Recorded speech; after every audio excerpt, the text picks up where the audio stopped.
ಇವತ್ತು ನಾವು ಸಾಂಪ್ರದಾಯಿಕ ತಿನಿಸು ಸಾಟು ಹೇಗೆ ಮಾಡೋದಂತ ನೋಡೋಣ. ತುಂಬ ಸುಲಭ ಮಾಡೋದು. ಇದರ ಮೂಲ ರೆಸಿಪಿಯಲ್ಲಿ ಮೈದಾ ಹಿಟ್ಟಿನ ಬಳಕೆ ಆಗ್ತಿದೆ, ಹಾಗಾಗಿ ನಾನು ಮೈದಾ ಹಿಟ್ಟನ್ನೇ ಉಪಯೋಗಿಸಿ ಮಾಡಿ ತೋರಿಸ್ತಾ ಇದ್ದೇನೆ. ನೀವು ಇದನ್ನು ಗೋಧಿ ಹಿಟ್ಟಿನಲ್ಲಿ ಕೂಡ ಮಾಡ್ಬೋದು. ಬನ್ನಿ ಹೇಗೆ ಮಾಡೋದಂತ ನೋಡೋಣ. ನಮಸ್ಕಾರ, ನಾನು ಅಂಬಿಕಾ ಶೆಟ್ಟಿ. ಸವಿರುಚಿ ಕಾರ್ಯಕ್ರಮಕ್ಕೆ ನಿಮಗೆಲ್ಲರಿಗೂ ಸ್ವಾಗತ.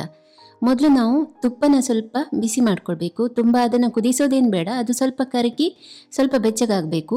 3 ದೊಡ್ಡ ಚಮಚ ಆಗುವಷ್ಟು ತುಪ್ಪನ ನಾನು ಕರಗಿಸಿಕೊಳ್ತಾ ಇದ್ದೇನೆ. ಅಷ್ಟರಲ್ಲಿ ಅದು ಸ್ವಲ್ಪ ಬೆಚ್ಚಗಾಗ್ತದೆ, ಆದರೆ ಸಾಕು. ನಂತರ ಒಂದು ಪಾತ್ರೆಗೆ 2.5 ಕಪ್ ಆಗುವಷ್ಟು ಮೈದಾ ಹಿಟ್ಟನ್ನು ತಗೊಂಡಿದ್ದೇನೆ. ನಾನು ಆಗಲೇ ಹೇಳಿದಾಗೆ ನೀವು ಮೈದಾ ಹಿಟ್ಟಿನ ಬದಲು ಗೋಧಿ ಹಿಟ್ಟಿನಲ್ಲೂ ಮಾಡಬಹುದು. ಅರ್ಧ ಚಮಚ ಆಗುವಷ್ಟು ಏಲಕ್ಕಿ ಪುಡಿ, ಚಿಟಿಕೆ ಉಪ್ಪು ಹಾಕಿದ್ದೇನೆ. ಚೆನ್ನಾಗಿ ಕಲಿಸ್ಕೊಳ್ಬೇಕು. ಈಗ ಇದಕ್ಕೆ ಆ ಬಿಸಿ ಇರುವ ತುಪ್ಪನ ಹಾಕಿ ಮತ್ತೆ ಪುನಃ ಚೆನ್ನಾಗಿ ಕಲಿಸ್ಬೇಕು.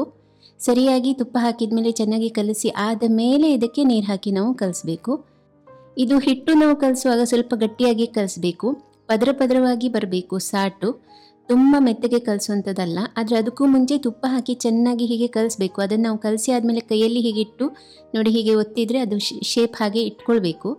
ಆ ಹದಕ್ಕೆ ಕಲಸಿ ಆದಮೇಲೆ ಸ್ವಲ್ಪನೇ ನೀರು ಹಾಕಿ ಚೆನ್ನಾಗಿ ನಾದ್ಕೊಂಡು ಕಲಿಸ್ಬೇಕು. ನಾನು ಆಗಲೇ ಹೇಳಿದಾಗೆ ಹಿಟ್ಟು ತುಂಬ ಮೆತ್ತಗಾಗಬಾರ್ದು. ತುಂಬ ಆದರೆ ಸಾಟಿನಲ್ಲಿ ಒಂಥರ ಪದರು ಟೆಕ್ಸ್ಚರ್ ಬರುವುದಿಲ್ಲ. ಚೆನ್ನಾಗಿ ಇದನ್ನು ನಾದಿ ಕಲಿಸ್ಕೊಳ್ಬೇಕು. ಕಲಸಿ ಆದಮೇಲೆ ಹಿಟ್ಟನ್ನು ಇಡುವ ಅವಶ್ಯಕತೆ ಇಲ್ಲ. ಸಾಮಾನ್ಯವಾಗಿ ಸಿಹಿ ಮಾಡುವಾಗ ನಾವು ಏಲಕ್ಕಿ ಪುಡಿನ ಕೊನೆಯಲ್ಲಿ ಉಪಯೋಗಿಸ್ತೇವೆ ಅಥವಾ ಸಕ್ಕರೆ ಪಾಕಕ್ಕೆ ಹಾಕ್ತೇವೆ.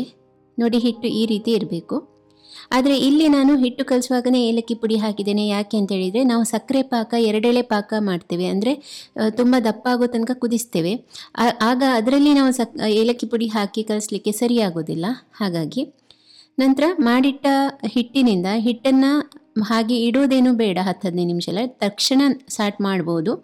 ಸಣ್ಣ ಉಂಡೆ ಮಾಡಿ ನಂತರ ಕೈಲಿ ಸ್ವಲ್ಪ ಅದನ್ನು ಒತ್ತಿ ಚಪ್ಪಟೆ ಮಾಡಿ ಮಧ್ಯಮ ಉರಿಯಲ್ಲಿ ಬಾಣಲೆಯಲ್ಲಿ ಎಣ್ಣೆನ ಮೊದಲೇ ಚೆನ್ನಾಗಿ ಕಾಯಿಸ್ಕೊಳ್ಬೇಕು. ಎಣ್ಣೆಗಿಂತ ತುಪ್ಪ ಬಳಸಿದರೆ ಇನ್ನೂ ಉತ್ತಮ.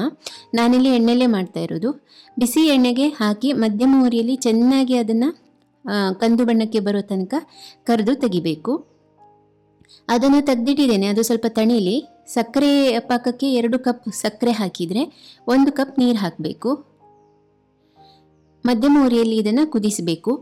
ಮೊದಲು ನಾವು ಒಂದೆಳೆ ಬರೋ ತನಕ ಸಕ್ಕರೆನ ಚೆನ್ನಾಗಿ ಕುದಿಸ್ಕೊಂಡು ಹೋಗಬೇಕು. ಒಂದೆಳೆ ಬಂದ ಮೇಲೆ ಮತ್ತೆ ಸುಮಾರು ಒಂದು 5-6 ನಿಮಿಷ ಕುದಿಸ್ಲಿಕ್ಕಿದೆ ಸಕ್ಕರೆ ಪಾಕನ.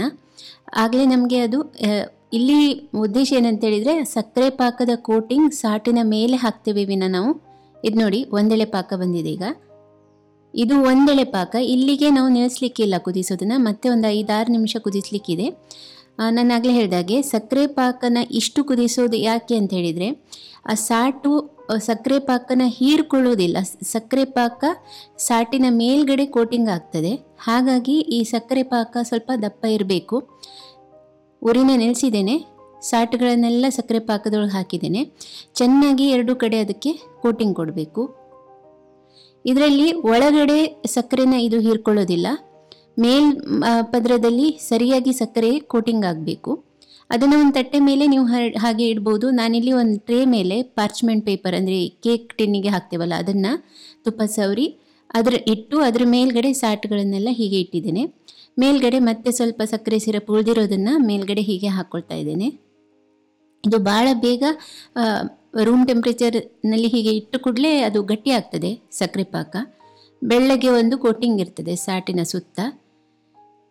15 ನಿಮಿಷ ಬಿಟ್ಟಿದ್ದೇನೆ ನಾನು. ಅದು ಆದರೂ ಕೂಡ 5-6 ನಿಮಿಷದಲ್ಲಿಯೂ ಕೂಡ ಇದು ಗಟ್ಟಿ ಆಗ್ತದೆ ಸಕ್ಕರೆ ಪಾಕ. ಇದು ನೋಡಿ, ಸಾಟು ರೆಡಿಯಾಗಿದೆ. ತುಂಬ ಸುಲಭದ ಒಂದು ಸಿಹಿ ತಿನಿಸು, ಸಾಂಪ್ರದಾಯಿಕ ಸಿಹಿ ತಿನಿಸು. ಇದರಲ್ಲಿ ಮೈದಾ ಹಿಟ್ಟನ್ನೇ ಉಪಯೋಗಿಸಿ ಮಾಡ್ತಾರೆ. ಹಾಗಾಗಿ ನಾನು ಮೈದಾ ಹಿಟ್ಟನ್ನು ಉಪಯೋಗಿಸಿದ್ದೇನೆ. ಎಷ್ಟೊಂದು ಜನ ಮೈದಾ ಹಿಟ್ಟನ್ನು ಉಪಯೋಗಿಸಲಿಕ್ಕೆ ಇಷ್ಟಪಡದೇ ಇರುವವರು ಗೋಧಿ ಹಿಟ್ಟಿನಲ್ಲಿಯೂ ಕೂಡ ನೀವು ಇದನ್ನು ಮಾಡಿ ನೋಡ್ಬೋದು. ಆದರೆ ಸಕ್ಕರೆ ಪಾಕದಲ್ಲೇ ಮಾಡಬೇಕು, ಬೆಲ್ಲದ ಪಾಕದಲ್ಲಿ ಮಾಡಲಿಕ್ಕೆ ಆಗೋದಿಲ್ಲ. ನೋಡಿ, ಈ ಥರ ಟೆಕ್ಸ್ಚರ್ ಇರಬೇಕು. ಇವತ್ತಿನ ಈ ಸಾಂಪ್ರದಾಯಿಕ ಸಿಹಿ ತಿನಿಸು ಸಾಟು ಅಡುಗೆ ವಿಧಾನ ನಿಮಗೆ ಇಷ್ಟ ಆಗಿದೆ ಅಂತ ಭಾವಿಸ್ತೇನೆ. ಇನ್ನೊಂದು ಅಡುಗೆ ವಿಧಾನದೊಂದಿಗೆ ನಾನು ಮತ್ತೆ ಬರ್ತೇನೆ. ನಿಮ್ಮ ದಿನ ಶುಭವಾಗಿರಲಿ. ಧನ್ಯವಾದಗಳು.